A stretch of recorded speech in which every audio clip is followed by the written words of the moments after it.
Hello friends, welcome back again in e notes. तो dynamic of machine में हम unit 1 पढ़ रहे थे। पार्ट 7 में हम देखेंगे इंट्रोडक्शन ऑफ फ्लाई व्हील। तो जैसे कि आप जानते होंगे, ये जो फिगर हमारा दिख रहा है ये एक फ्लाई व्हील है, ठीक है। इसका यूज़ कैसे है, पावर स्टोरिंग डिवाइस है ये, जैसे कि हम सब जानते हैं, ठीक है। तो यहाँ पे एक्चुअल डिस्कस करेंगे हम फ्लाई व्हील के बारे में, ठीक है। तो ये फिगर है हमारा फ्लाई व्हील का। सबसे पहले स्टार्ट करते हैं समझना फ्लाई व्हील होता क्या है, ओके। तो fly wheel is a machine member which control the speed variation. Fly wheel क्या है? फ्लाई व्हील एक मशीन मेंबर है जो कि स्पीड को कंट्रोल करता है, स्पीड वेरिएशन को कंट्रोल करता है, cause by the fluctuation of engine turning movement, ठीक है। ये टर्म याद रखना, आगे गवर्नर जब हम चैप्टर पढ़ेंगे, गवर्नर का काम भी है स्पीड वेरिएशन को, स्पीड को कंट्रोल करना, स्पीड वेरिएशन को कंट्रोल करना, but not cause by the fluctuation of engine turning movement, ठीक है। तो ध्यान देना, वहाँ पे हम गवर्नर के बारे में जब डिस्कस करेंगे तब अच्छे से डिस्कस करेंगे, ठीक है। फिलहाल यहाँ पे जो स्पीड वेरिएशन को कंट्रोल करता है फ्लाई व्हील हमारा, वो करता है because fluctuation of engine turning movement. Engine के अंदर जो फ्लैक्चुएशन ऑफ टर्निंग मूवमेंट होता है उसके कारण स्पीड वेरिएशन जो होता है उससे कंट्रोल करता है फ्लाई व्हील हमारा, ठीक है। Now, a little consideration will show that when the flywheel absorb energy, its speed increases, ठीक है।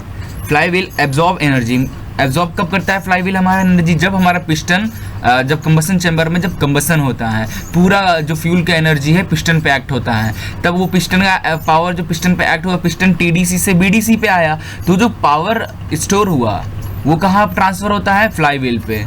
तो वही यहाँ पे बोल रहा है, a little consideration will show that when the fly wheel absorb energy it speed increases. जब वो फ्लाई व्हील एनर्जी को एब्जॉर्ब करेगा जो पिस्टन पे लगा है, तो क्या सिंपली इंक्रीज होगी स्पीड उसकी।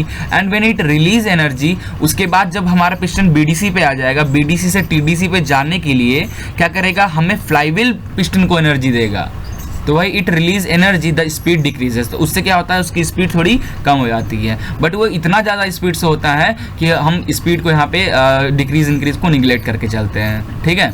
Now fly wheel does not maintain a constant speed but only prevent fluctuation of energy, ठीक है। फ्लाई व्हील कांस्टेंट स्पीड से नहीं चलता, बस वो क्या करता है? फ्लैक्चुएशन ऑफ जो एनर्जी का फ्लैक्चुएशन है उसको कंट्रोल करता है, उसको प्रिवेंट करता है, ओके। नाउ नेक्स्ट है हमारा application of fly wheel.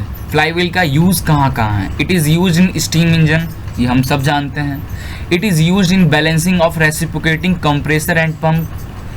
Third, fly wheel is use in IC engine, okay.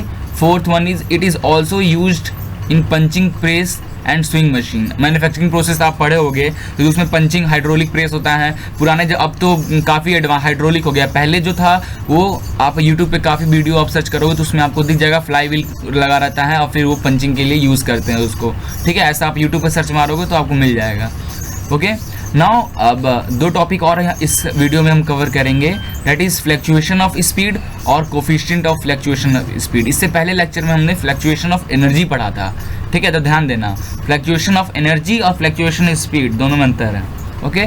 तो फ्लैक्चुएशन ऑफ स्पीड में देखते हैं क्या होता है, ठीक। The difference between the maximum and minimum speed during a cycle is called the maximum fluctuation of speed. Difference between maximum and minimum speed, ठीक है, is called fluctuation of speed. Now fluctuation of speed क्या होता है? n1 minus n2, difference between maximum and minimum, where n1 and n2, n1 is the maximum speed of flywheel और n2 is the minimum speed of fly wheel in RPM. और omega 1 और omega 2 क्या है? With angular velocity के term में ले लेंगे, तो omega 1 is the maximum angular speed of fly wheel in radian per second unit and omega 2 is the minimum angular speed of flywheel in radian per second, ठीक है। तो I think fluctuation of speed आपको clear होगा। Now second one है हमारा coefficient of fluctuation of energy. क्या होता है? The ratio of maximum fluctuation of speed to the mean speed is called the coefficient of fluctuation of speed. जो maximum fluctuation of speed होगा divided upon mean speed जो होता है हमारे flywheel का, that is my coefficient of fluctuation of speed, okay. तो देखिए formula, और it is given by C H, this is coefficient of fluctuation of speed, ठीक है, is equal to n1 minus n2। It is the difference between maximum and minimum speed upon mean speed, ठीक है। where n is the mean speed in rpm or which is equal to n1 plus n2 upon 2. Okay, now coefficient of fluctuation of speed is cs which is equal to n की जगह पर हमने ये value put किया तो ये हमारा 2 ऊपर की ओर चला जाएगा n2 upon n1 plus n2. तो ये हमारा मेन फॉर्मूला बना. ठीक है, now cs is equal to 2 omega 1 minus omega 2 upon omega 1 plus omega 2. इसमें भी लिख सकते हैं in term of angular speed. Okay, और in term of linear speed अगर आप लिखना चाहो तो इसी फार्मूला को आप लिख सकते हो इन term of linear speed v1 minus v2 upon v1 plus v2 और a2. ठीक है ना, एक नोट करने वाली हाँ मेन टर्म है, the reciprocal of coefficient of fluctuation of speed is known as coefficient of steadiness.